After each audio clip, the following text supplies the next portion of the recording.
예수님의 옷이 아름다운 이유는 예수님 자신이 아름다운 분이기 때문입니다. 우리가 이제 그 주님을 곧 눈앞에서 뵙게 될 것입니다. 우리도 주님을 만날 수 있는 준비가 되어지게 하여 주옵소서. 예수님 이름으로 기도드리옵나이다. 아멘. 오늘 말씀은 누가복음입니다. 누가복음 12장 54절부터 59절입니다.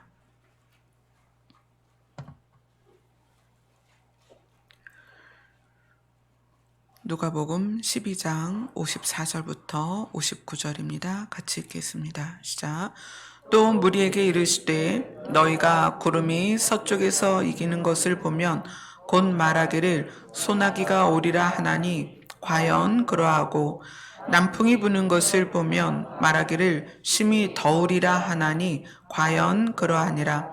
위시큰한 자여 너희가 천지의 기상은 분간할 줄 알면서 어찌 이 시대는 분간하지 못하느냐. 또 어찌하여 옳은 것을 스스로 판단하지 아니하느냐. 내가 너를 고발하는 자와 함께 법관에게 갈 때에 길에서 화해하기를 힘쓰라. 그가 너를 재판장에게 끌어가고 재판장이 너를 옥졸에게 넘겨주어 옥졸이 옥에 가둘까 염려하라. 내게 이르노니 한 푼이라도 남김이 없이 갚지 아니하고서는 결코 거기서 나오지 못하리라 하시니라. 아멘. 오늘의 주제는 누가복음 12장 마무리에서 외식하는 자에 대한 이제 예수님의 가르침이 나와요. 이 외식이라는 것이 신앙생활을 하고 있는 우리에게는 가끔씩은 또는 때로는 내가 이게 외식이 아닐까라고 생각할 때가 있어요. 그래서 우리 누구도 이 외식이라는 말에 자유로울 수가 없기 때문에 오늘은 이 외식이라는 것을 한번 다뤄보려고 해요. 이 외식이라는 것을 예수님이 말씀하시면서 기후를 분별하는 너희가 시대를 좀 분별했으면 좋겠다. 예수님은 메시아로서 사람들 앞에 나타나셔서 내가 온 것은 이제 하나님께서 이 땅을 향하여 계획하신 일들이 이루어지는 첫 단추인데 이것은 천년이 하루같이 정말 신속하게 지나갈 일들이고 그들에게 적용될 일들이기 때문에 이제 좀 분별을 해야 된다. 근데 그 분별에 있어서 첫 번째가 뭐냐면 자기 자신을 분별하라는 거예요. 그 분별을 하기 위해서 꺼낸 단어가 외식이라는 거예요. 외식. 그래서 우리에게 시기적인 또 이런 세계적인 모든 것들을 우리가 분별하고 있고 마지막 때라고 우리가 다 이야기를 하고 있고 마지막 때라는 것이 우리 안에 받아들여졌기 때문에 이 마지막 때라는 이 시기 앞에서 외식이라는 단어를 예수님께서 우리에게 던져주시는 거예요. 이제 옳은 것을 스스로 판단해야 된다. 누구를 위해서? 나를 위해서. 이 외식의 문제는 타인을 위한 게 아니에요. 나를 위한 거예요. 전적으로 나의 상태에 대한 것을 판단하라고 말씀을 하고 계시는 거예요. 그러면서 예를 들어 주시는데 너가 만약에 너를 고발하는 자와 함께 법관에 간다면 이제 고발을 당했다는 건 내가 무슨 잘못이 있는 거잖아요. 그러니까 제가 저를 고발하는 사람과 함께 재판장에게 갈 때에는 이 사람과 화해를 해서 이 고발 내용이 법으로 판정 나기 전에 해결을 하라는 거예요. 예를 들어서 제가 A라는 사람에게 5천만 원을 빌리고 내가 8월 1일까지 갚을게 그랬는데 오늘 날짜가 지나버렸어요. 그러면 이 사람이 너가 8월 1일 날까지 갚는다고 했잖아. 그리고 이걸 가지고 고소를 하죠. 그리고 재판장으로 가게 되면 저는 약속을 지키지 않은 것에 대한 법의 판결을 받습니다. 그러니까 그렇게 하지 말고 이 고발한 사람이랑 재판장까지 가지 말고 그 안에 빨리 해결을 하라는 거예요. 그럼 이제 제가 A라는 사람에게 내가 이마저마해서 30일 날은 돈이 나올 거니까 이때 갚겠습니다. 그리고 다시 서약서를 쓰겠죠? 그럼 A라는 사람이 고소를 취하하든지 재판장에 가지 않고 그래 그럼 너의 약속을 내가 믿어볼게 하고 딜레이를 시켜줄 텐데 그런 과정이 없이 재판관 앞에 가서 법으로 판정이 유죄를 확정받으면 감옥에 간다는 얘기예요. 이 이야기는 외식에 대한 문제를 자기 스스로를 점검하고 예수 그리스도 앞에 서기 전에 우리의 시기가 이제 주님 오실 때가 됐기 때문에 예수 그리스도 앞에 서기 전에 이 부분은 좀 스스로 판단을 해보자는 거예요. 이건 여러분만의 문제가 아니고 저 자신의 문제이기도 합니다. 이거는 저 자신도 외식이라는 부분에서 자유로울 수 없기 때문에 우리 모두가 이 부분에 대해서 이야기를 좀 나눠야 돼요. 외식하는 자를 원어로는 히포크라테스라고 불러요. 근데 이 히포크리테스라는 말은 연기자라는 얘기예요. 배우. 히포크리테스가 배우이고 연기자인데 예수님은 이 히포크리테스를 누구에게 적용시켰냐면 서기관과 바리새인들한테 적용을 시켰어요. 자, 서기관은 어떤 사람이냐면 율법과 성경을 연구하고 공부하고 또 가르치는 사람이에요. 자, 이거는 우리 모두 해당되는 일이에요. 여러분 성경을 공부 안 합니까? 여러분 개인적으로도 집에서 성경을 읽죠. 교회에서 성경을 나누잖아요. 이 설교 시간에 나누는 게 성경입니다. 여러분이 다 배웠고 연구하고 스스로 공부를 합니다. 또 성령의 조명을 받기도 해요.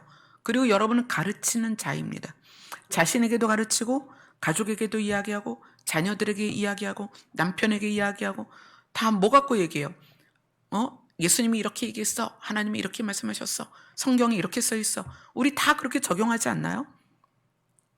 우리는 모두 서기관입니다. 지금은.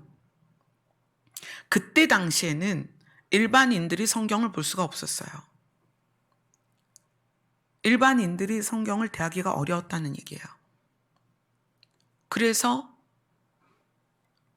천주교의 타락이 왜 시작이 된 거예요?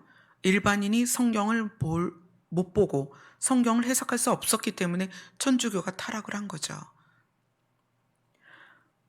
지금 우리는 다 서기관입니다. 성경을 보고 공부하고 연구하고 조명받고 또 남들에게 가르치기도 하고 가족들에게 알리기도 하고 자기 자신에게도 가르치는 자입니다. 그 다음 예수님이 이 히포크리테스를 누구에게 적용시켰냐면 바리새인에게 적용시켰습니다.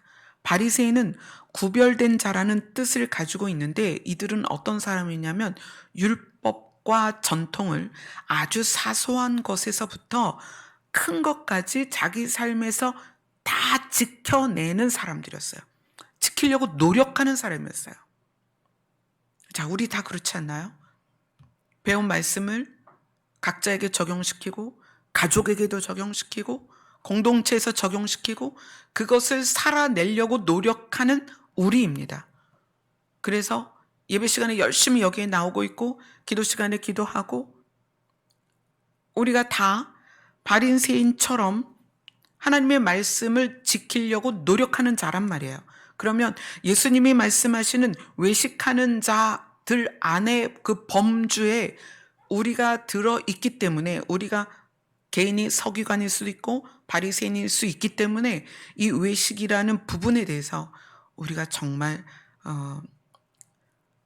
진심으로 이 단어에 들어가 보자는 거예요.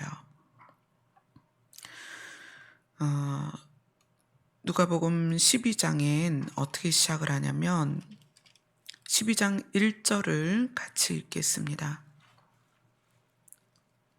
12장 1절 같이 읽습니다. 시작.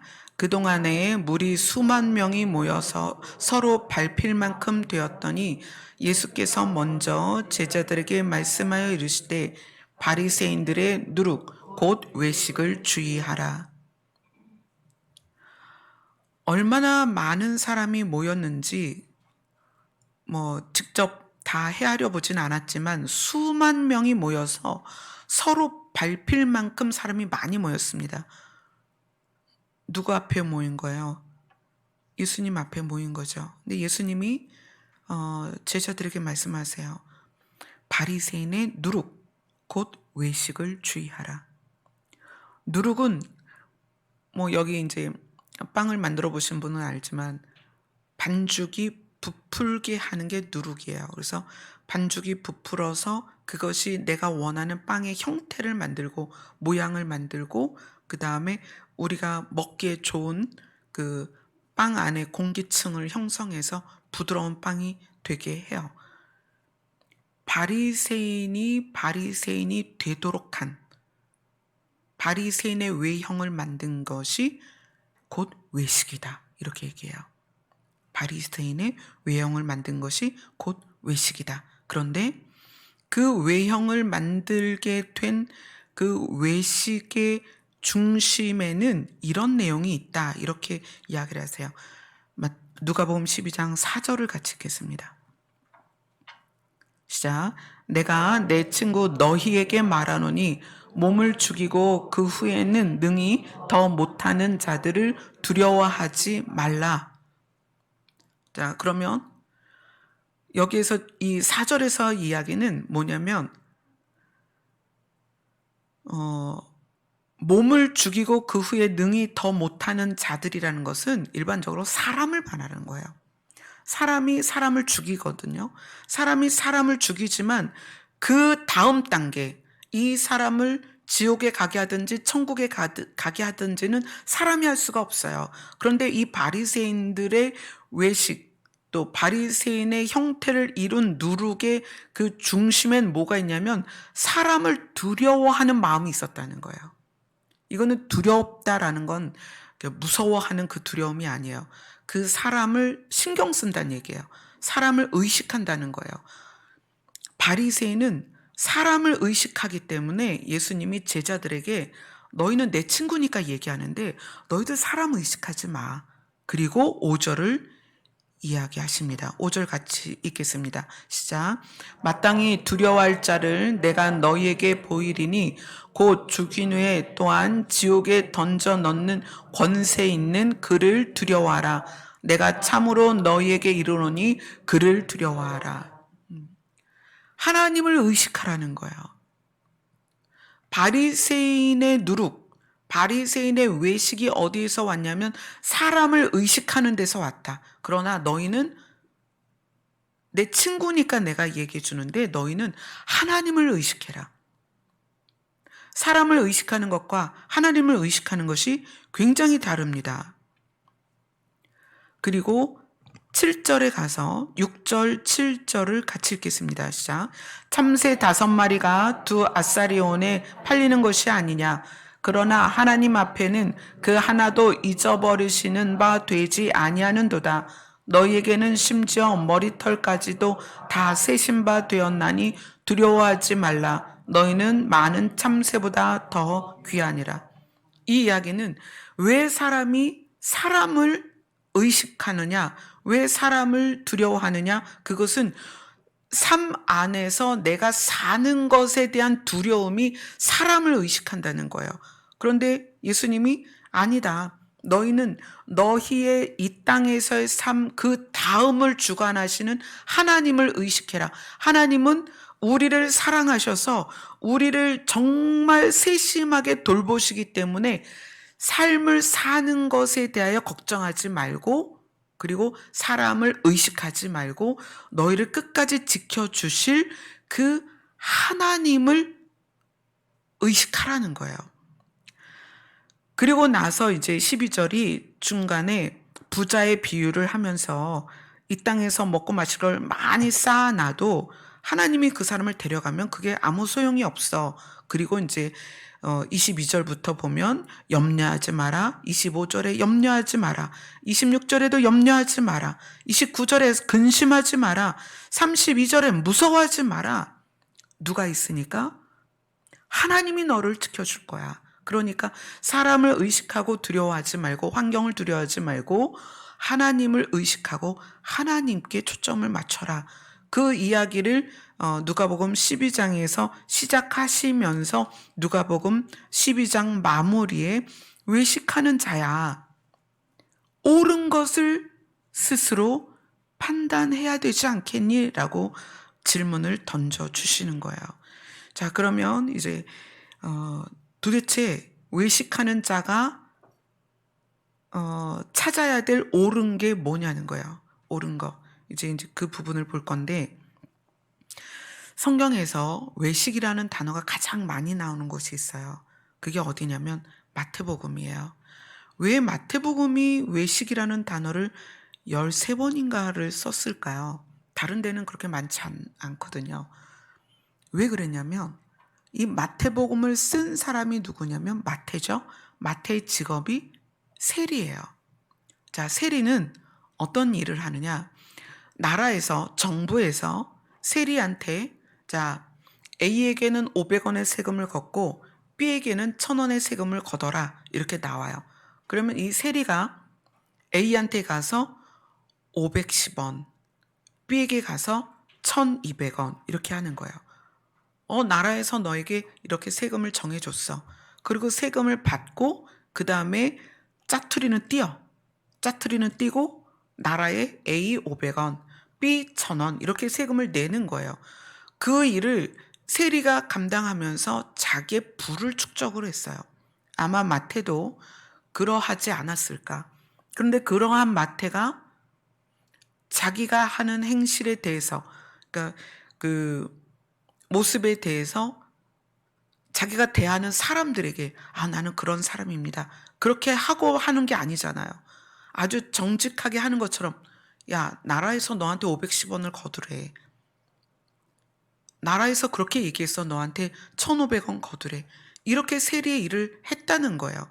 그런 세리가 예수 그리스도를 만나고 나서 예수님의 제자가 되고 나서 자기의 잘못된 삶에 대하여 처절하게 깨닫고 나중에는 순교까지 하죠. 그런 마태였기 때문에 마태복음 안에서 많은 주제들 가운데 가장 명확하게 마태가 외식을 다뤘다는 거예요. 외식. 자, 마태복음 6장으로 갑니다.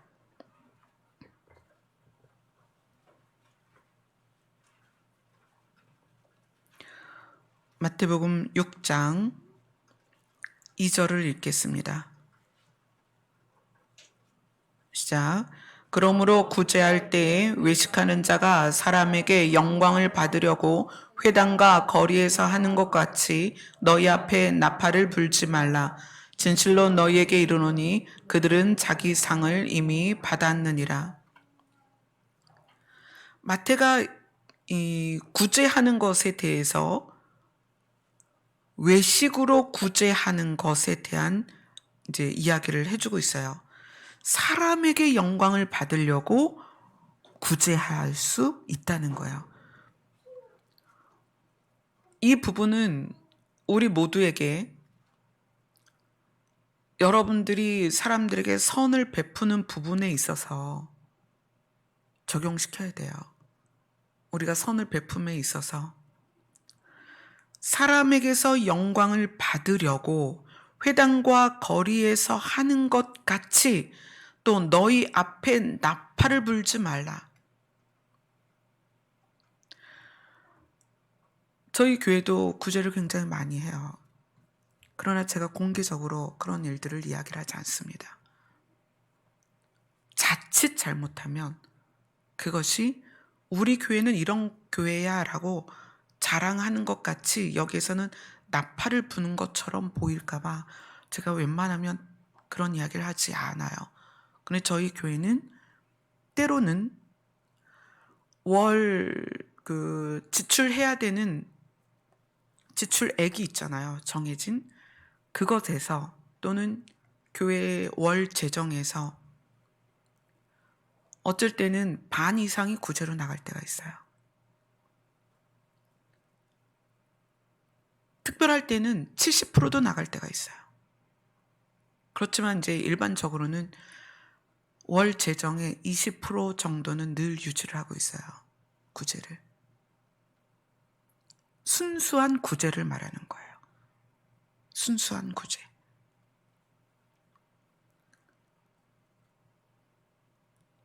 그런데 우리에게 익숙한 구제, 남에게 선을 베푸는 것이 남에게 보여지는 것과 거기에서 보람을 찾는 것에 익숙해 있다는 거예요. 보람을 찾는 것이 선을 행하는 것과 연결이 되어버리면 이것이 사람에게서 영광을 받는 거예요. 선을 행하되 거기에서 여러분이 보람을 자꾸 찾지 마세요.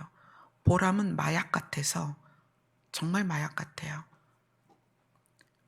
이것이 선한 마음이 아니라 보람을 느끼기 위한 구제가 될 수가 있어요.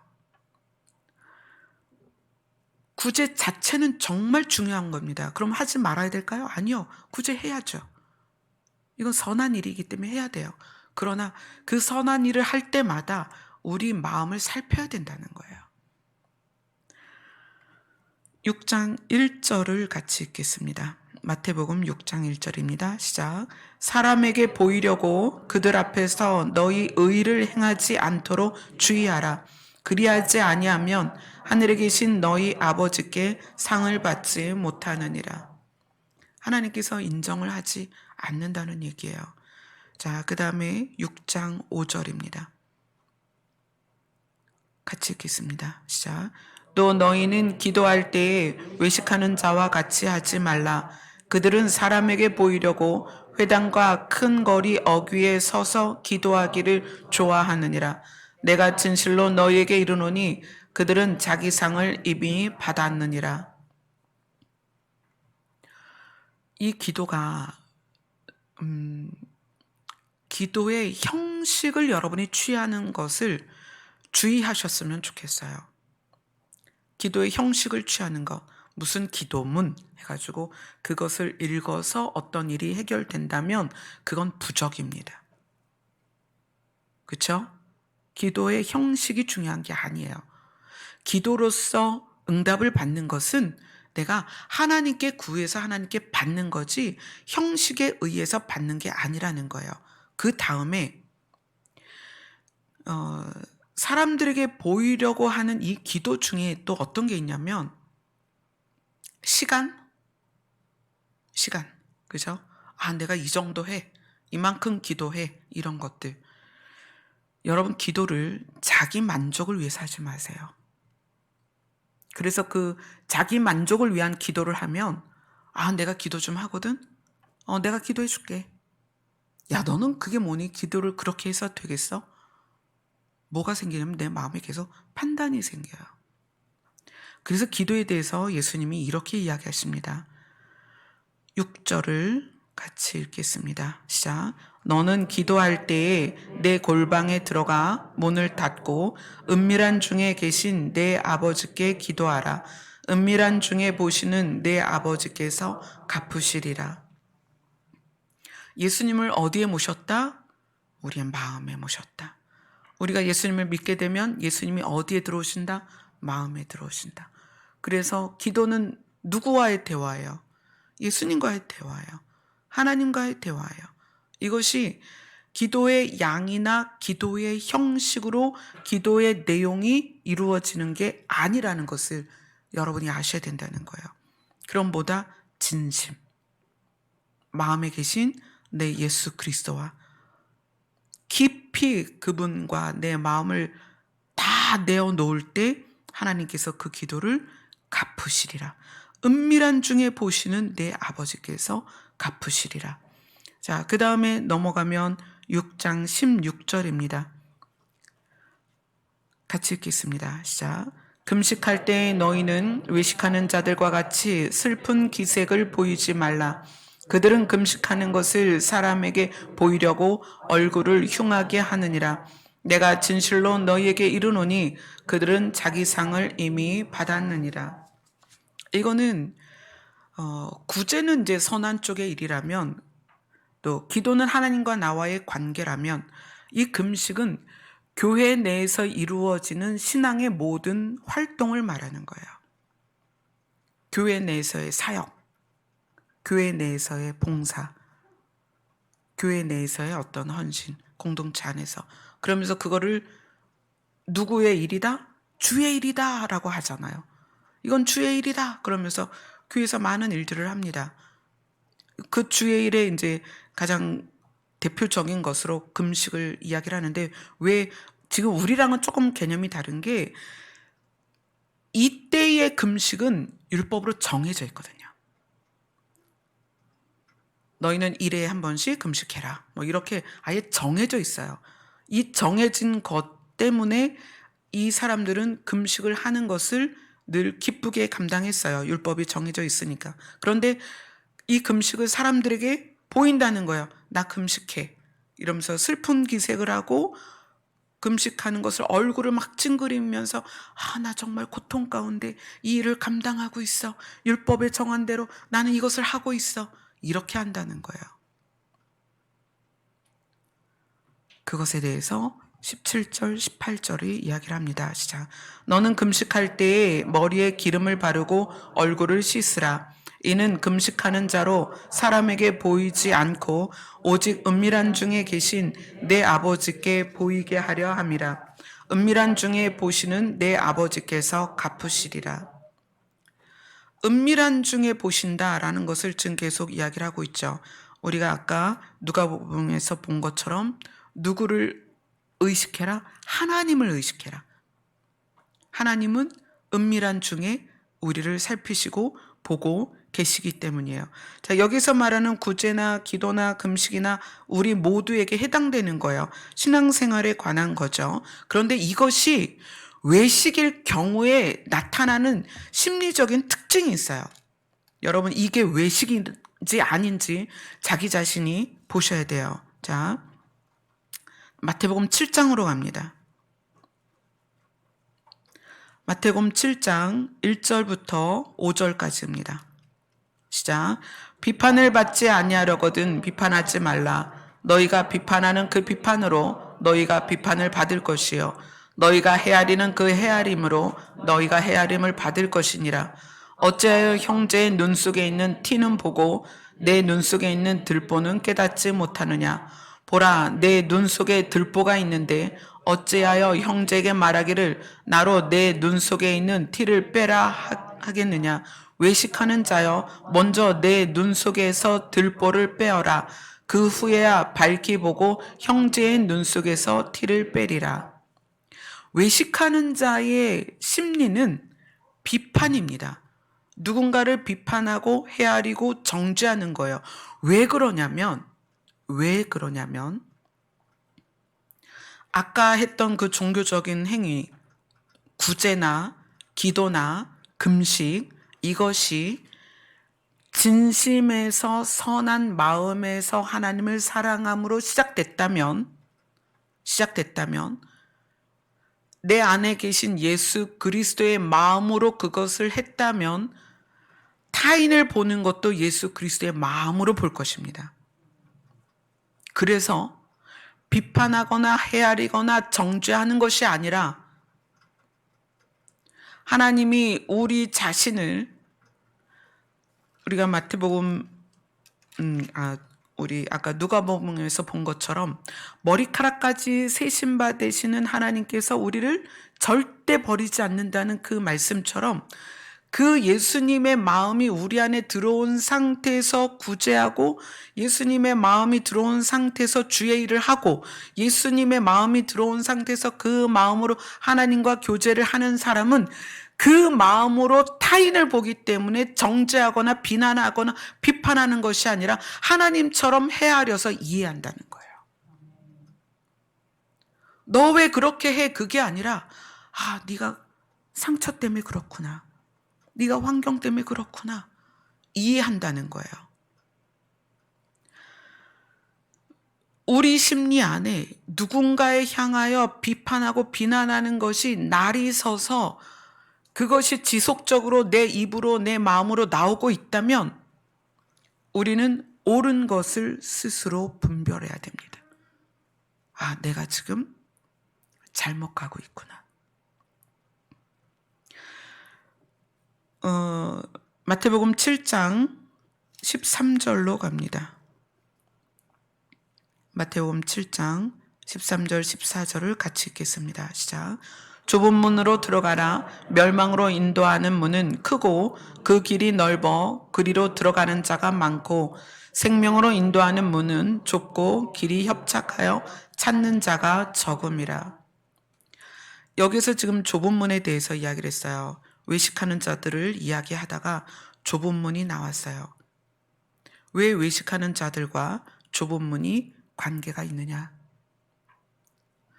외식이라는 것은 예수 그리스도의 마음으로 하지 않는 거예요. 그러면 누구의 마음이에요? 각자의 마음이에요. 각자가 보기에 좋은 대로, 각자가 생각하기에 옳은 대로 행동한다는 거예요. 그래서 100사람이 100개의 길로 갈 수 있다는 거예요. 100사람이 100개의 문을 열 수 있다는 거예요. 그러나 하나님께서는 너희는 좁은 문으로 들어가라. 너희는 단 한 가지의 마음으로 삶을 살아야 된다. 이 한 가지의 마음이 뭐예요? 예수 그리스도의 마음입니다. 외식하는 수많은 그리스도인들에게 얘기하는 거예요. 너희 각자의 소견대로 살지 말고 예수 그리스도의 마음으로 살아야 되는데 그것이 좁은 문이다. 단 하나의 문이에요. 단 하나의 기준입니다. 좁은 문으로 들어가라. 멸망으로 인도하는 문은 크고 길이 넓고 들어가는 자가 많다. 각자의 소견대로 가니까 얼마나 길이 많고 얼마나 그 문이 넓겠어요. 생명으로 인도하는 문은 단 하나. 생명으로 인도하는 길은 단 하나입니다. 생명으로 들어가는 문은 단 하나입니다. 그것이 무엇이냐면 바로 예수 그리스도라는 거예요. 외식하는 사람들이 다 각자 자기의 보람, 자기의 영광, 자기의 뜻, 자기의 소망, 그것을 이루기 위해서 종교적인 삶을 살고 선을 베풀고 구제하고 하나님과의 관계 안에 있다는 거예요. 그것을 다 버리고 단 하나의 문으로 들어가야 되는데 그것이 좁은 문이고 그 길은 좁고 협착해서 찾는 자가 많지 않아요. 그게 너무 어렵거든요. 이 마태복음을 쓴 마태는 본인이 세리였기 때문에 외식이 무엇인지 너무나 잘 알았어요. 그래서 신약 성경 안에서 외식이라는 단어를 10번 이상 13번을 언급한 건 마태복음 하나입니다. 마태 자신이 경험했기 때문에 이것을 적나라하게 이렇게 쓸 수 있는 거예요. 저 자신도 외식이라는 단어를 꺼내면 정말 부끄러운 과거들이 너무 많아요. 날마다 우리의 육을 쳐서 어디에 들어가야 되느냐? 좁은 문으로 들어가야 되는 거예요. 마태복음 23장으로 갑니다.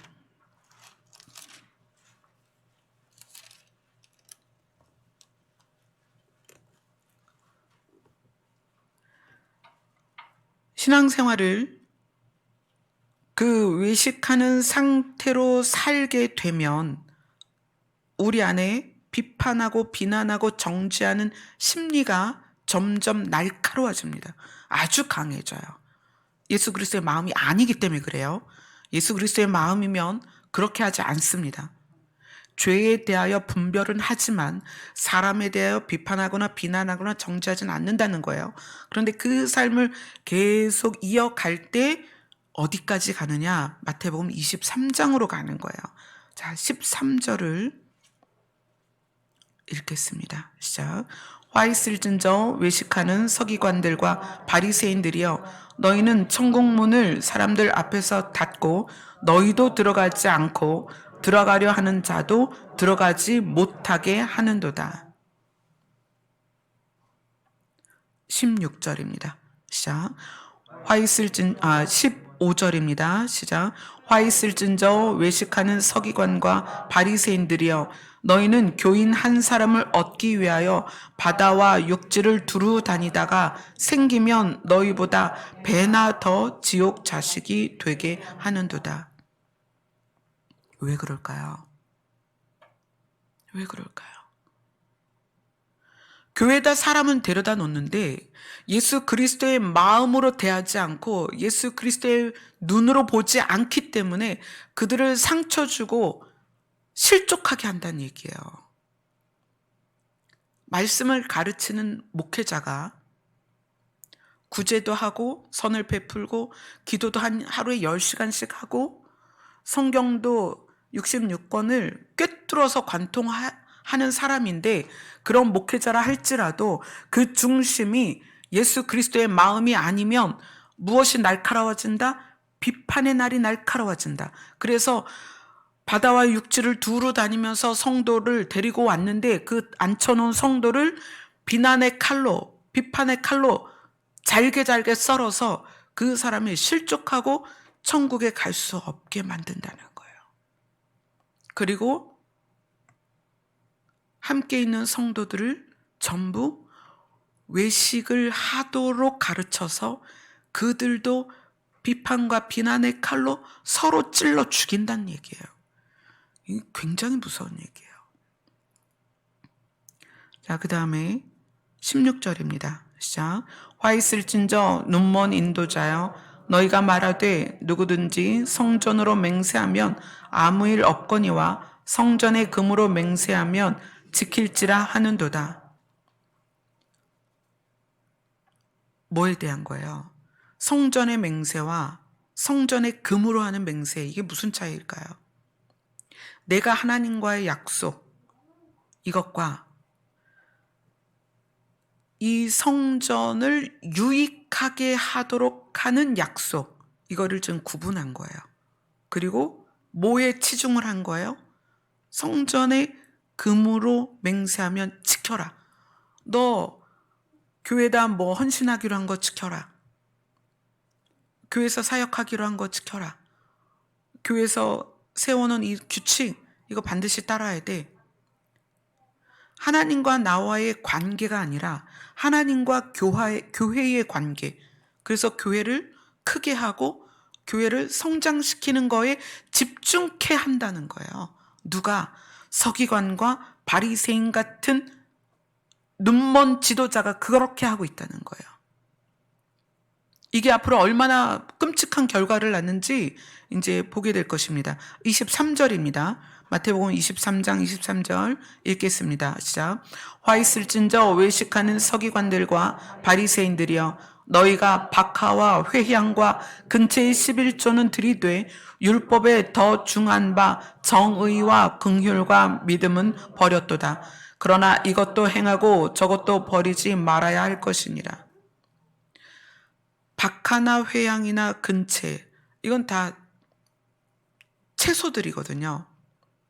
근데 이런 것에 11조까지 드리면서, 그러니까 율법이 말하는 몸으로 행해야 될 모든 규칙들은 다 지키는데 마음 안에 있어야 될 게 없다는 거예요. 마음 안에 반드시 가져야 될 게 없다는 거예요. 그것을 이렇게 표현해요. 버렸다. 버렸다는 거예요. 자, 25절입니다. 마태복음 23장 25절입니다. 시작. 화 있을진저 외식하는 서기관들과 바리새인들이여 잔과 대접의 겉은 깨끗이 하되 그 안에는 탐욕과 방탕으로 가득하게 하는도다. 정말 가져야 될 것은 버리고 정의와 긍휼과 믿음은 버리고 그 다음에 무엇을 채웠어요? 탐욕과 방탕으로 가득하다는 거예요. 처음부터 그런 게 아니라 어떤 상태를 신앙생활하면서 사람을 의식하고 하나님을 의식하지 않는, 그리고 예수 그리스도의 마음으로 사는 것이 아니라 내가 원하는 대로 신앙생활을 하면, 내 유익을 위하여 신앙생활을 하면 교회가 교회 조직을 위하여 신앙생활을 하면 이렇게 지금 바뀐다는 거예요. 점점점 마태복음 6장에서 시작한 외식하는 자가 마태복음 23장에선 이렇게 처참하게 바뀐다는 거예요. 23장 27절입니다. 시작. 화 있을진저 외식하는 서기관들과 바리새인들이여 회칠한 무덤 같으니 겉으로는 아름답게 보이나 그 안에는 죽은 사람의 뼈와 모든 더러운 것이 가득하도다. 이제 아예 죽어버렸다는 거예요. 무덤의 속에 뼈만 남은 것처럼, 무덤처럼 죽어버렸어요. 29절입니다. 시작.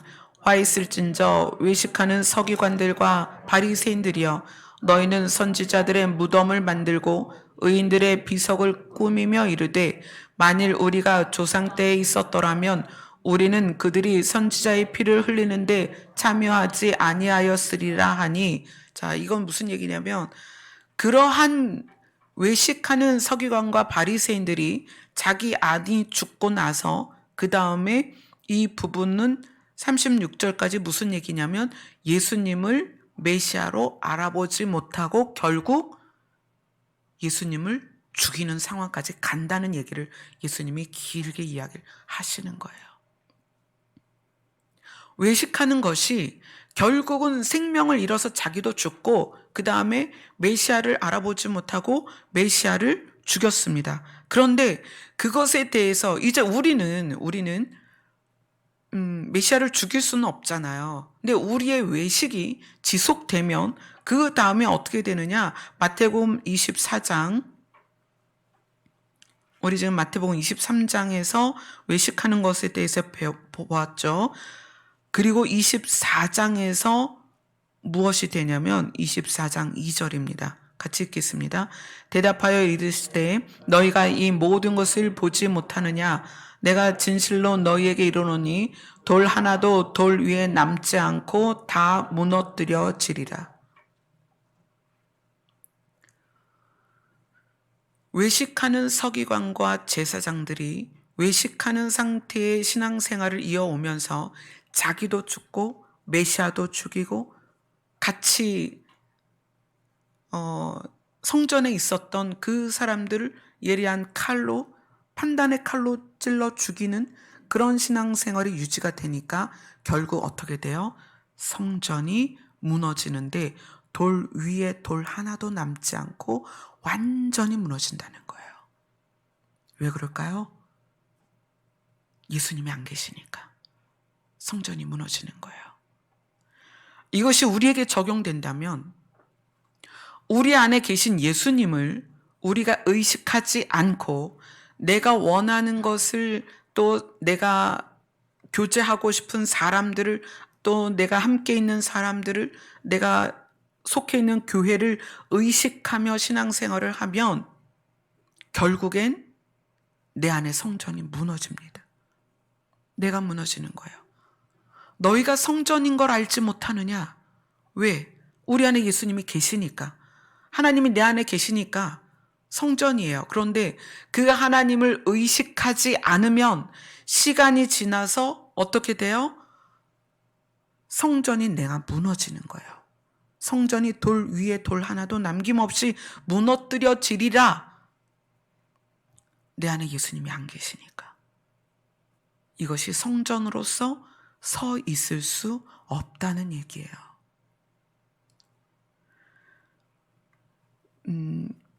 아까 우리가 마태복음 6장에서 신앙생활을 의식이랑 연결하면서 뭐랑 얘기하냐면 좁은 문에 대해서 이야기를 했었어요. 7장으로 넘어가서 좁은 문으로 들어가야 된다. 이렇게 이야기를 했는데 오늘 본문으로 다시 돌아갑니다. 누가복음이죠. 누가복음 우리가 12장을 봤어요. 누가복음 13장 24절을 보겠습니다. 누가복음 13장 24절입니다. 시작. 좁은 문으로 들어가기를 힘쓰라. 내가 너희에게 이르노니 들어가기를 구하여도 못하는 자가 많으리라.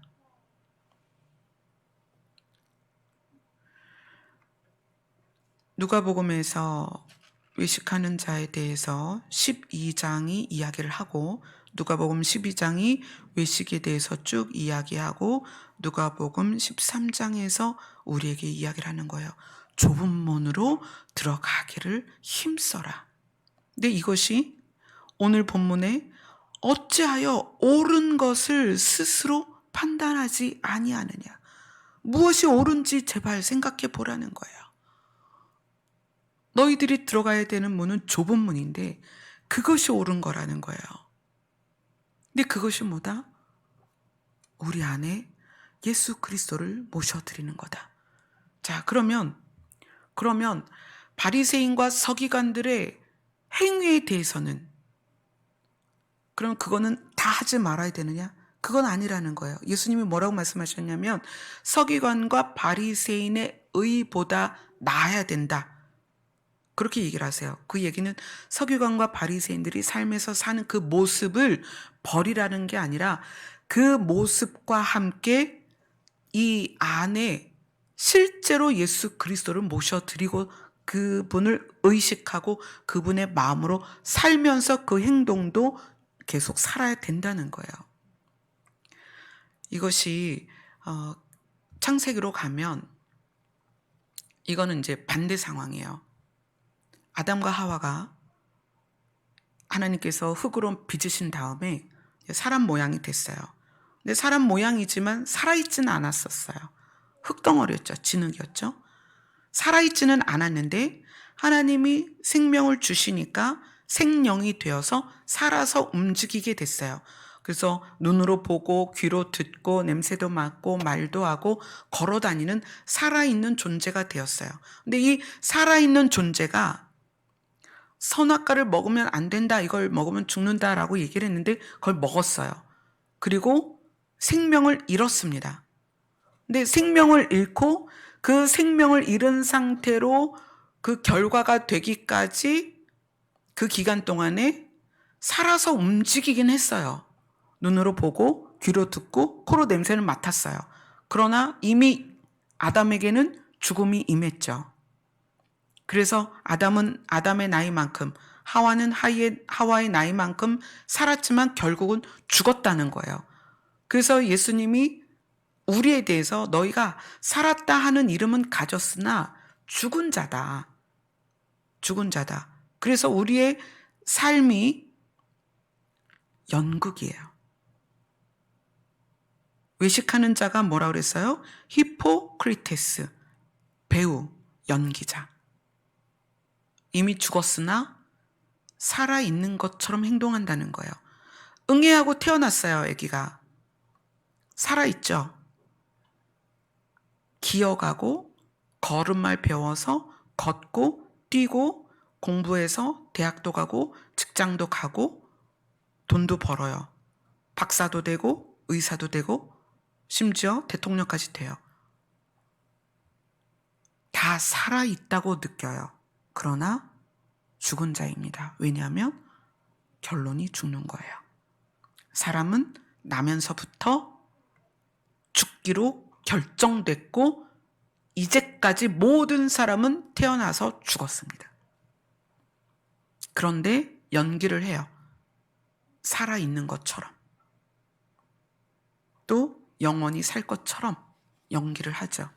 우리는 연기하는 거에 아주 익숙해 있어요. 그런데 하나님께서 너희 안에 내가 새 생명을 주었다.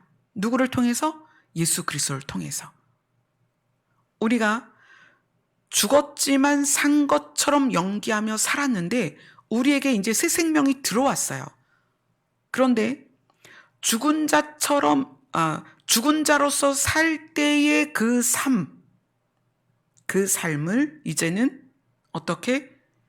산 자처럼 살아야 되고, 그리고 신앙생활을 하면서 살아있는 것처럼 생명을 얻은 자처럼 살고 있지만 이 안에 생명이 없으면 이것도 외식이라는 거예요. 안 믿는 사람이 살아있는 것처럼 사는 것도 사실 외식입니다. 배우예요. 연기하는 거예요. 지금은 살아있으나 반드시 죽을 것입니다. 그것도 연기하는 거예요. 히포크리테스예요. 그러나 신앙생활을 해서 우리는 구원받았어. 그렇게 해서 구원받은 자처럼 금식도 하고 구제도 하고 예배도 드리고 헌금도 하고 기도도 하는데 내 안에 계신 예수 그리스도를 의식하지 않고 내 뜻대로 살면 이것도 연기라는 거예요. 그럼 온통 세상은 연기자 투성이죠. 우리는 이제 연기자가 아니라 진짜 자기의 정체성을 가지고 살아야 됩니다. 우린 누구예요? 우리는 지구인이 아니라고 그랬어요. 우린 누구예요? 하나님의 백성입니다. 하늘에 호적을 둔 사람이에요.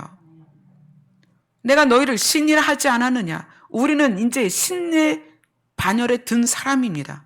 우리 여러분 전부 다 육을 벗고 영원한 세상으로 들어갈 사람들이에요. 그래서 세상을 두려워하거나 사람을 두려워하거나 삶의 걱정과 근심으로 살지 말라는 거예요. 누구를 의식해라? 하나님을 의식해라. 그분이 우리를 지키시고 인도하실 것이다. 외식은 사람을 의식해서 생기는 거예요. 우리가 이미 이제는 걷잡을 수 없이 가속도가 붙은, 그래서 파선에서 침몰해가는 배에 있는 존재예요. 이제는 돌이킬 수 없어요. 모든 가치가 다 깨지고 모든 가치가 다 훼손되고 자연도 이미 회복 불능의 상태로 이제 들어가 버렸어요. 그래서 하나님께서 우리를 거기서 구원을 해내시겠다는 거예요. 그래서 오늘 말씀이 옳은 것을 스스로 좀 판단해라. 무엇이 옳으냐?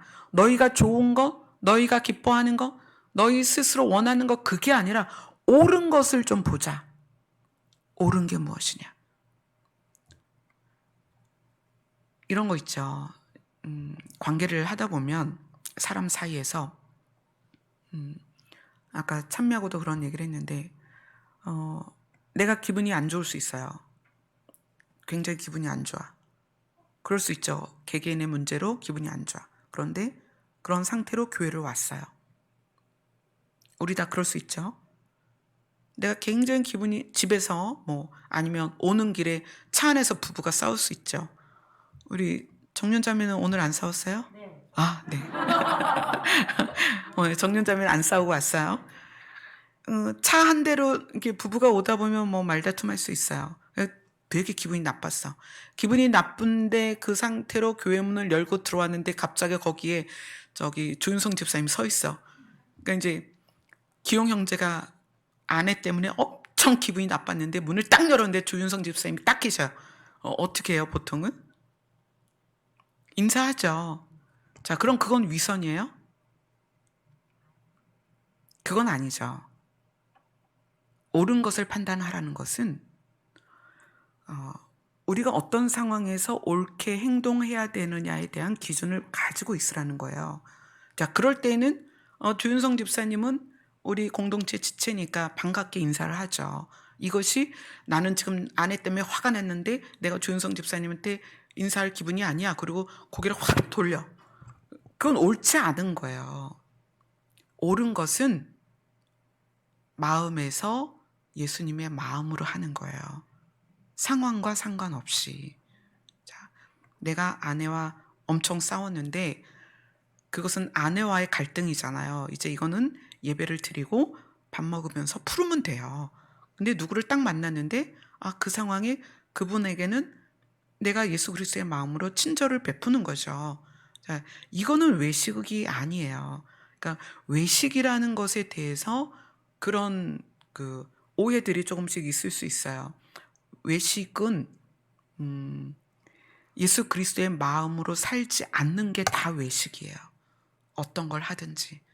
그래서 우리가 그렇다고 해서 나는 지금 예수 그리스도가 내 안에 안 계신 것 같아. 그럼 교회도 가지 말고 성경도 보지 말고 기도도 하지 말자.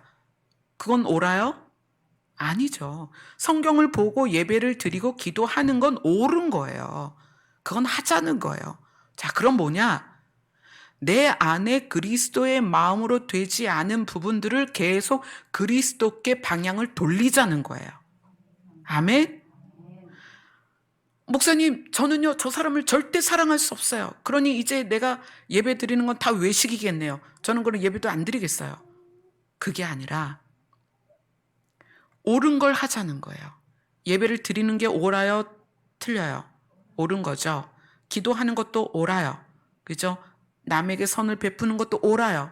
그러면 그 옳은 행동을 하면서 내 마음이 그리스도의 마음으로 살려고 노력을 하라는 거예요. 아멘?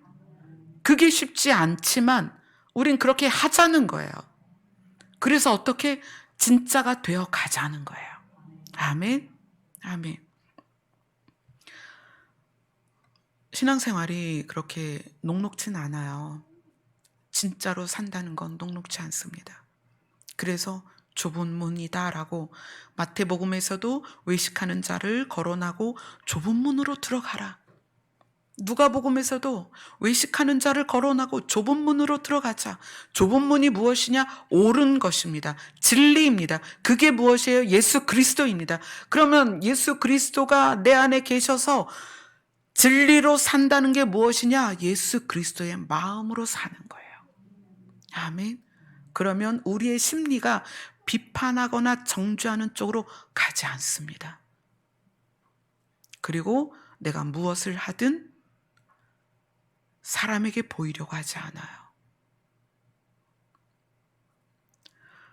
여러분이 이 부분, 외식과 예수 그리스도의 마음으로 사는 것, 이것에 대해서 개념을 잘 정리하면 신앙생활에서 느끼는 갈등 중에 많은 부분들이 해결이 될 거예요. 자, 첫째는 예수 그리스도의 마음으로 산다. 아멘. 둘째는 옳은 것을 선택하는 것이다. 이게 쉽지 않죠. 옳은 걸 선택하는 건. 다 우리가 하고 싶은 걸 하는 거예요. 그러나 어떤 행동을 하든 이것이 옳으냐 옳지 않냐를 봐야 되는 거예요.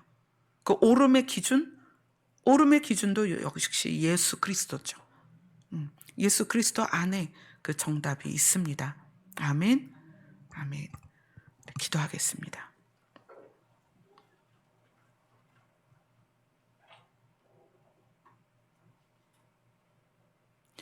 우리가 죽은 자이지만 산자처럼 살았고, 우리가 산자이지만 예수 그리스도가 없는 죽은 자처럼 또한 살기도 했습니다.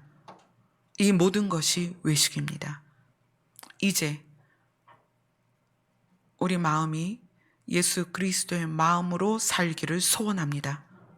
그래서 성경에서 말하는 외식하는 자가 아니라 좁은 문으로 들어가는 자가 되게 하여 주시옵소서. 예수님 이름으로 기도드리옵나이다. 아멘. 우리의 마음을 새롭게 하시는 주님의 음성 듣기를 소망하며 찬송하겠습니다.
내 기쁨도 헤아릴 수 내가 매일 주님께 나갑니다.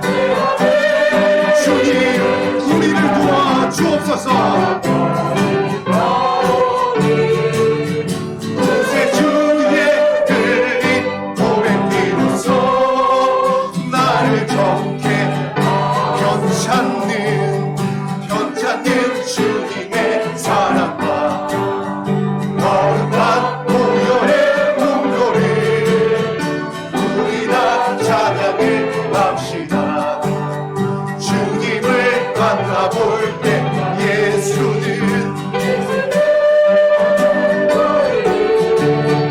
깨끗게 하시는 주시니 그의 피 우리를 눈보다 너희게 하셨네. 우리를 깨끗게 한 피는 무궁한 생명의 보리새 생명의 구원을 받은 자 하나님 찬양을 아멘. 예수는 우리를 깨끗게 하시는 주시니 그의 피 우리를 눈보다 너희게 주님의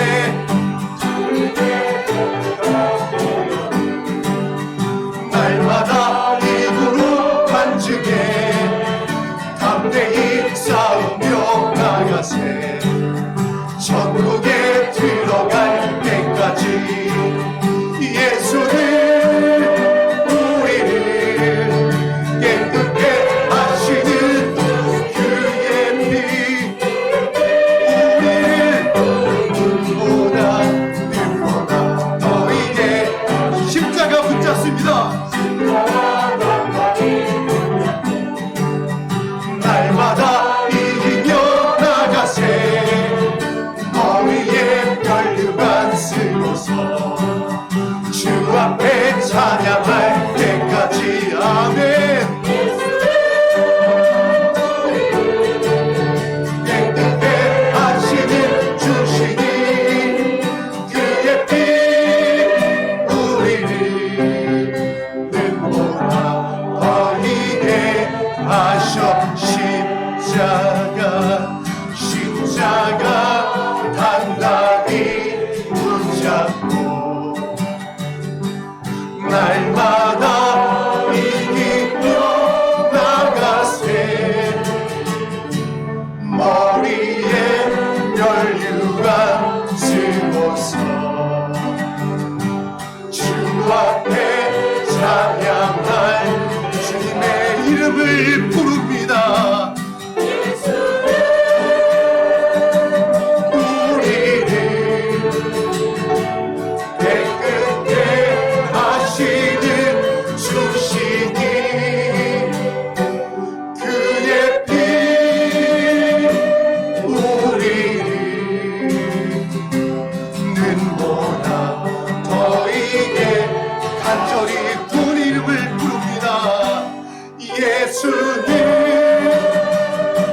우리를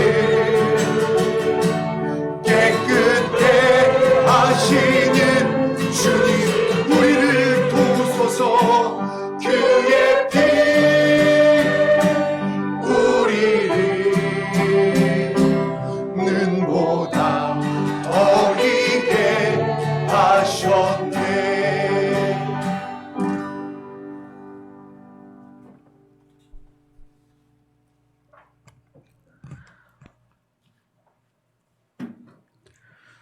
여러분들이 신앙생활하면서 또는 가정에서나 갈등이 있고 힘든 문제들이 많이 있을 거예요. 그런 상황마다 우리가 옳은 것이 무엇인지 생각을 하고 분별하고 판단을 해야 됩니다. 뭐에 집중을 해야 되느냐? 상대의 잘못, 상대의 문제, 상황의 어떤 문제들, 그게 아니라 우리 안에 우리의 마음이 그리스도로 힘입어서 또는 그리스도로 옷 입어서 살고 있는지 그것부터 우리가 스스로 자기 자신을 판단할 수 있는 그런 상태여야만 그 이후에 나타나는 문제들, 상황들, 관계들이 해결이 됩니다. 바리새인의 모습은 외식 때문에 생긴 거예요. 우리의 모습은 우리 안에 있는 예수 그리스도로 만들어집니다. 아멘. 그래서 우리가 그리스도를 소유한 자로서 살면 우리가 그리스도로 옷을 입게 되는 거예요. 아멘. 우리의 신앙이 어디에 중점을 두고 있는지 그것을 살피면서 옳은 것을 판단할 수 있도록 하나님을 의지하는 그런 기도 시간이 되었으면 좋겠습니다. 기도하겠습니다.